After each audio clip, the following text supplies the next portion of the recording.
Hallelujah, praise the Lord. आज एक बड़ी विषय के बारे में हम जानेंगे, जो कि आपने अक्सर इस वचन को सुना होगा कि झूठे भविष्यद्वक्ता आएंगे, और कुछ लोगों का मानना है कि भविष्यद्वक्ता ये पृथ्वी पर नहीं आएंगे।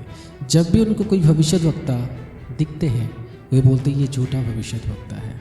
तो आज वचन क्या कहता है? क्या सच में झूठे भविष्यद्वक्ता ही सारे दिख रहे हैं? क्या सच में प्रभु ने नहीं कहा कि कभी मेरे भविष्यद्वक्ता आएंगे? लोगों का ये मानना है कि झूठे भविष्यद्वक्ता दुनिया भर में आएंगे और गलत प्रचार करेंगे। जब भी किसी प्रोफेट का नाम वो सुनते हैं, तब वो कहते हैं कि वो झूठे भविष्यद्वक्ता है। उनका मानना ये है कि और भविष्यद्वक्ता आएंगे ही नहीं, और उनका मानना ये है जब भी कोई भविष्यद्वक्ता अगर आए तो वो झूठा है। आज हम डीपली इस बात को जानेंगे कि परमेश्वर का वचन क्या कहता है। तो अच्छी जानकारी जानने के लिए हमारे चैनल को इस तरह सब्सक्राइब करें, ताकि अगले जो भी बात हो आप तक पहुंच सके। आइए बाइबल से उन वचनों को पढ़ेंगे। सबसे पहले मैं उन दो वचन को पढ़ूंगा जो कलीसिया कहते हैं कि झूठे भविष्यद्वक्ता आएंगे और भविष्यद्वक्ता आएंगे नहीं। उन दो वचनों को आपके सामने। लूका 16 और उसका 16वां वचन, व्यवस्था और भविष्यद्वक्ता यूहन्ना तक रहे। मत्ती अध्याय 24 उसका वचन नंबर 11। और बहुत से झूठे भविष्यद्वक्ता उठ खड़े होंगे और बहुतों को भरमाएंगे। जैसे कि आपने वचनों को सुना, लूका का वचन में क्या कहता है, मत्ती का वचन में क्या कहता है। एक वचन सब सुनते हैं जो लूका का वचन है, वहाँ पर कहता है कि यूहन्ना ही जो भविष्यद्वक्ता था वो आखिरी था। और मत्ती का वचन में हम देखते हैं ऊपर ये कहता है कि बहुत सारे भविष्यद्वक्ता ऐसे आएंगे जो झूठे होंगे और लोगों को भरमाएंगे। और इसी वचन को कुछ चर्चेस ज़्यादा ही प्रचार में लाते हैं और लोगों को बताते हैं कि झूठे भविष्यद्वक्ता आएंगे। लेकिन आपको एक शब्द में बोलूं, क्या झूठे पास्टर नहीं आ सकते या झूठे अपोस्टल नहीं आ सकते? खाली भविष्यद्वक्ता ही आएंगे? आगे मैं आपको बहुत बड़ी विषय बताने वाला हूं कि आगे की वचन क्या कहता है इसी बाइबल के अंदर, कि झूठे भविष्यद्वक्ता आएंगे या भविष्यद्वक्ता नहीं आएंगे या भविष्यद्वक्ता आने वाले हैं। तो वीडियो को बिल्कुल ही अब बिना स्किप किए इस वीडियो को पूरा तक जरूर देखना। आइए हम उन वचनों को पढ़ते हैं जिस वचन में प्रभु ने जिक्र किया है अपने दो उन प्यारे नबी के बारे में, जिसके साथ वो फ्यूचर में काम करने वाला है, जो कि प्रकाशित वाक्य रेवलेशन चैप्टर में लिखा गया है, और जिसको यूहन्ना ने लिखा है यीशु मसीह का दर्शन लेने के बाद। आपके सामने प्रकाशित वाक्य अध्याय 11 वचन नंबर 3।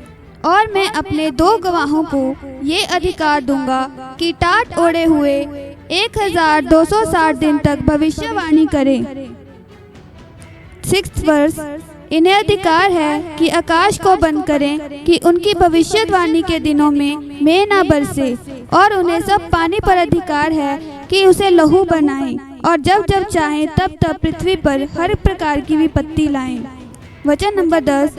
और पृथ्वी के रहने वाले उनके मरने से आनंदित और मगन होंगे, और एक दूसरे से के पास भेंट भेजेंगे, क्योंकि इन दोनों भविष्यद्वक्ताओं ने पृथ्वी के रहने वालों को सताया था। हालेलुया। अभी आपने इन वचनों को सुना। ये वचन हमें क्या कहता है? इन फ्यूचर, यानी जो रेवलेशन चैप्टर है, जो प्रकाशित वाक्य है, वो यूहन्ना ने दर्शन देखते हुए फ्यूचर की बातें लिखी थी, और वहाँ पर प्रभु यीशु मसीह उसको दर्शन में जो विषय दिखाता है उसने वो विषय लिखा है। तो हमने देखा 2 ऐसे दास प्रभु के खड़े होने वाले हैं जो भविष्यवाणी करेंगे, जिनके मुंह से आग निकल रही होगी, और उनके पास वो ताकत होगा जब चाहे बादल को खोलेंगे, जब चाहे बादल को बंद करेंगे।